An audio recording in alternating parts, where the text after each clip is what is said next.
So who is this mysterious character, Uraume, seemingly Sukuna's only friend?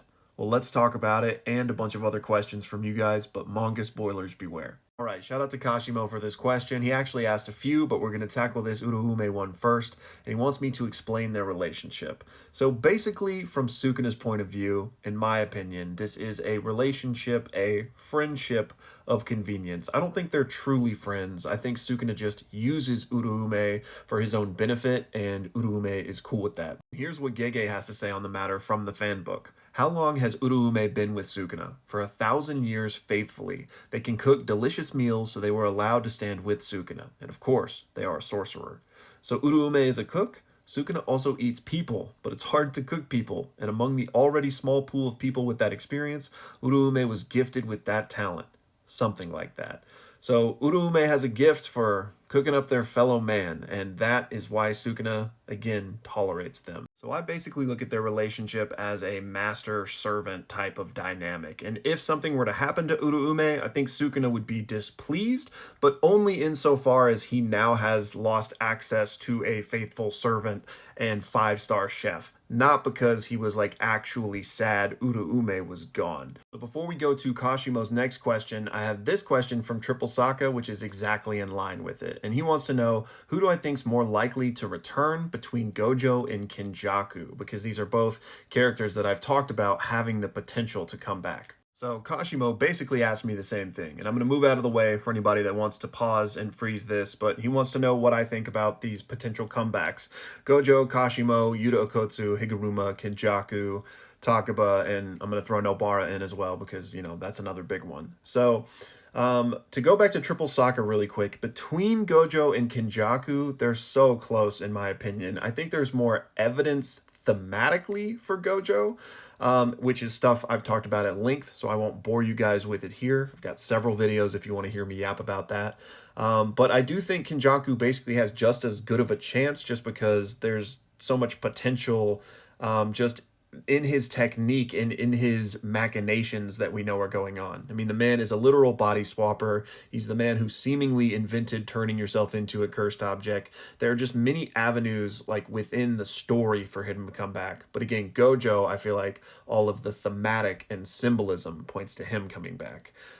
So tie, I guess. I am, you guys know I feel strongly about Gojo coming back. I think I do feel stronger about that. But I'm not man to like really put percentages or like chances on things. It's, another reason I don't like power scaling. I feel like this kind of fits into the same niche a little bit.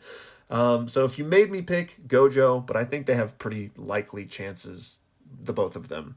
Now Kashimo, you're gonna be mad here, but Kashimo, I think there's like no chance Kashimo comes back because there's no reason for him to. And I know some people would say, well, there's no reason for Gojo to come back.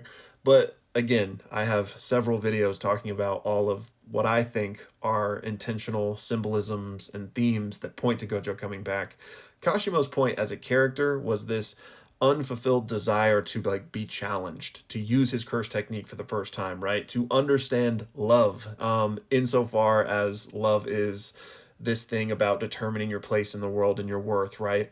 And Kashimo got that in Sukuna. He got this like honorable warrior's death that he's always wanted, and he finally faced a challenge after having not, had anyone in his era to really pull that out of him. So I just don't think there's a reason for Kashimo to come back, and he got even like the afterlife death scene with Sukuna. Now, his death wasn't on screen. We just saw all those wave of slashers coming toward him.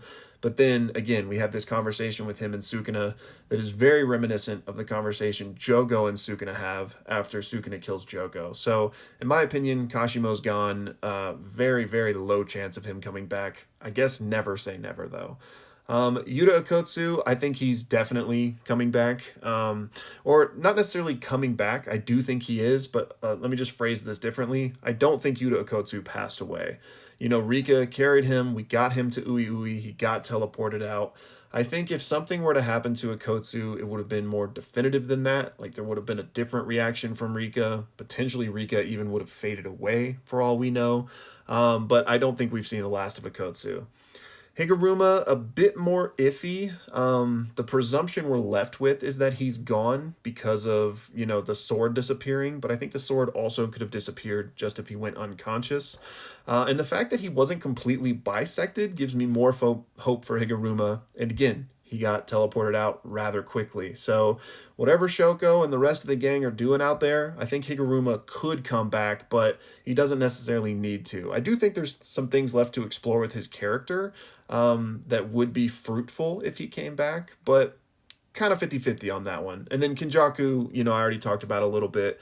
I think it's definitely possible, and I personally hope we do see more of Kenjaku, but if he didn't come back, I would be okay with it. And then before we move on from Kashimo's questions, I gotta include this. He sent me this. The truth revealed in chapter 257. The true hero who was empowering our boy all along. This was funny. I did laugh. But you know what? Hold on to this because I think it's the closest we're going to get to seeing Kashimo again. Now, continuing on the character comeback train, we have this question from Acoustic King who wants to know, does the awakening of Yuji open the door for Gojo to return? So, in my opinion, yes, this has been my line of thinking the whole time. A lot of people think, well, Yuji has this awakening, Yuji's getting so strong, we don't need Gojo to come back, so he's not coming back, obviously. But that was never my line of thinking with Gojo. Again, I don't think his job is to come back, go Super Saiyan, and save the day. I think his job is to come back and finally realize his true identity, not as the strongest, but as Gojo for the first time. That's why he needs to go north and be reborn something new, right? So what specifically that looks like, I mean, does he tag in with Yuta and, they take on the merger or something while Yuji deals with Sukuna? I don't know. Don't have the details for you. They're not really important at this stage. But yes, in my Gojo comeback theory, this would all make perfect sense. Next up, we got this really interesting one from Pamsa who says, do you think the soul swap ability could be Todo having made a binding vow to swap only the soul and not the body? So this is such a creative idea and I love it. I don't think it's the case, but I love it. So what's being referenced here is the panel from, I can't remember the chapter off the top of my head, but where Kusakabe and Yuji seemingly swapped bodies or souls, right? So we still don't know what was going on there. My best guess is that it has something to do with Yuji's ability to perceive the soul and strike it, right? Like you mentioned, the narrator says he had 2 curse techniques, neither of which was a soul swap. But again, I don't think that rules out Yuji being the culprit here. Not that that's what you said. But yeah, we just still need more information on whatever the hell Yuji is able to do when he interacts with people's souls in innate domains like we saw with Megumi. I do think it's the most likely that whatever that is what was going on with Kusakabe. But again, such a cool idea with Todo. The only reason I don't think it is Todo is because if he could do that, I think he would be on the battlefield right now, and he would have already tried to swap Sukuna's soul back into Yuji, since Yuji is a prison. But I hope I'm wrong, because give me more Todo, man. I want to see him back, and this would be so cool. And then real quick, while we're on the Todo train, I got this question from Schaus on could he get a robotic hand to have his curse technique work? So in my opinion, if he just simply got a prosthetic, then no, his curse technique still wouldn't work.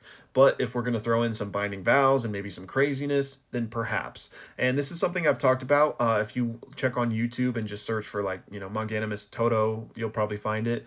I talk about why Todo's curse technique is dead. And it's not just because he's missing an arm. His good hand is messed up as well. So yeah, it's going to take something special for him to get his curse technique back. Finally, we've got these questions from Sploxy. I'm going to start with this second one because it's about Todo. He wants to know if Yuji could theoretically heal Todo since he knows RCT and can perceive the soul. So assuming Yuji can use RCT on others, which we don't know, but let's just say he can, I still don't know if he could help Todo because what Mahito's idol transfiguration does may not be considered damage in the same way, Sukuna's heart is damaged because of the soul split katana.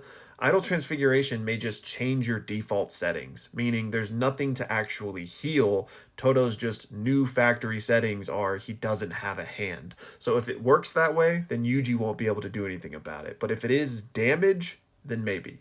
Now for your first question, what's the difference between summoning Maharaga normally compared to with multiple people? And there's no functional difference. Maharaga is the same Maharaga, the same strength and everything. The only difference is you can't actually tame him if you have help. You have to do it by yourself. Finally, why couldn't Gojo tell Yuji was related to Sukuna? I just don't think that's something the Six Eyes can do, but why couldn't he tell he had a finger in him since birth? Well, Yuji, when he met Gojo, had already eaten that first finger, so Gojo could tell Sukuna was in there, but he just didn't have the nuance to determine that, I bet.